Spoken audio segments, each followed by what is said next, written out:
Good morning friends, praise lord. നിങ്ങൾ ശ്രവിക്കുന്നു ജീവൻ്റെ അപ്പം.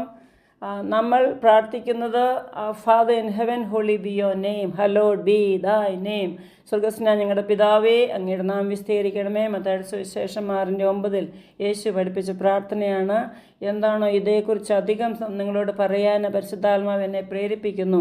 അതുകൊണ്ടാണ് ഞങ്ങൾ ഓടിച്ചു പോകാതെ നിങ്ങളിതിൻ്റെ അർത്ഥം ഓരോ ലൈനിൻ്റെ യേശു പഠിപ്പിച്ച പ്രാർത്ഥന എത്രമാത്രം സോ മച്ച് ഓഫ് മീനിങ്, ഇത്ര ഡെപ്ത് ഉണ്ടോ, ഇത്ര ആഴമുണ്ടോ നിങ്ങൾ എപ്പോഴെങ്കിലും ഗ്രഹിച്ചിട്ടുണ്ടോ? അതാണ് നിങ്ങൾ പ്രാർത്ഥിക്കുമ്പോൾ ഇത് ഇങ്ങനെ ശ്രവിച്ചാൽ നിങ്ങൾക്ക് പ്രാർത്ഥിക്കാൻ ഒരു ബുദ്ധിമുട്ടും ഉണ്ടാകുകയില്ല. ഒരു 5 മിനിറ്റ് അല്ല പ്രാർത്ഥന, ഇത് 1 മണിക്കൂർ 2 മണിക്കൂർ കർത്താവിൻ്റെ സന്നിധിയിൽ പ്രാർത്ഥിക്കാൻ സാധിക്കും. അതുകൊണ്ടാണ് ഞാൻ നിങ്ങളോട് ഇങ്ങനെ വിവരിച്ച് പറയുന്നത്. അപ്പോൾ ഇന്നലെ നമ്മൾ കണ്ടു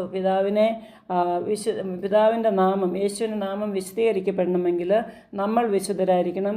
പിതാവ് വിശുദ്ധനായിരിക്കുന്ന പോലെ നമ്മളും വിശുദ്ധരായിരിക്കണം എന്ന് കണ്ടു.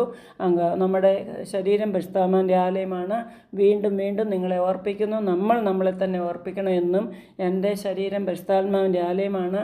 സാത്താന് വിട്ടുകൊടുക്കരുത്. സാത്താൻ്റെ ഒരു പ്രവൃത്തിയും ഞാൻ അതിന് കൂട്ടു നിൽക്കുകയില്ല. സാത്താനെല്ലാം നോ പറയും, ടെംപ്റ്റേഷൻ നോ പറയും, സിൻ പാപത്തിന് ഞാൻ നോ പറയും എന്ന് പറയണം. അങ്ങനെ ഒരു തീരുമാനമാണ് എന്ന് എടുക്കേണ്ടത്. എന്തുകൊണ്ടെന്നാൽ നമ്മുടെ we are sanctified by the blood of Jesus. യേശുവിൻ്റെ രക്തത്താൽ നമ്മളെ കഴുകി വിശുദ്ധരാക്കിയിരിക്കുകയാണ്. ഇതിനെല്ലാം സഹായിക്കുന്നത് ഹോളി സ്പിരിറ്റാണ്. You need the holy spirit because there is an evil spirit. ആ ഈവിൾ സ്പിരിറ്റിനെ റെസിസ്റ്റ് ചെയ്യണമെങ്കിൽ, പാപത്തെയും പ്രലോഭനത്തെയെല്ലാം റെസിസ്റ്റ് ചെയ്യണമെങ്കിൽ നമ്മൾ പരിശുദ്ധാത്മാവിൻ്റെ സഹായം എപ്പോഴും എടുക്കണം.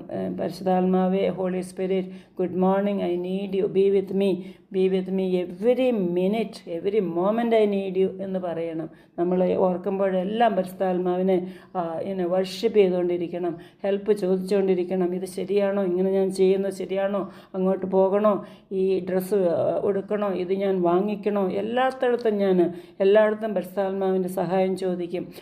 കിടക്കുമ്പോഴാണേലും പറയണം, പരിശുദ്ധാത്മാവേ, fill my room with your presence. നിൻ്റെ സാന്നിധ്യത്താൽ എൻ്റെ റൂമിനെ അങ്ങ് അഭിഷേകം ചെയ്യണം. ആ ഫോണൊക്കെ മാറ്റിവെച്ച്, എല്ലാ ലാപ്ടോപ്പും മാറ്റിവെച്ചിട്ട്, ടി വി എല്ലാം മാറ്റിവെച്ചിട്ട് പരിശുദ്ധാത്മാവിനോട് നേരം സംസാരിക്കുക. എന്നിട്ട് ആത്മാവിനെ കൂട്ടുപിടിക്കുക.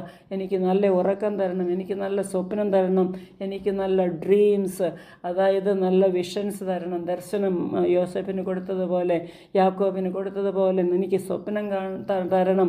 ഞാൻ എന്തൊക്കെ ചെയ്യണമെന്ന് പ്രാർത്ഥിച്ചിട്ട് പരിശുദ്ധാത്മാവ് നല്ല സ്വപ്നവും നല്ല വിഷനും ഒക്കെ നിങ്ങളുടെ ഉറക്കത്തിൽ, നിൻ്റെ ആത്മാവ്, നിങ്ങളുടെ സ്പിരിറ്റ് ഈസ് ഓൾവേസ് അവേക്ക്. ബോഡിയാണ് ഇങ്ങനെ ഉറങ്ങുന്നത്.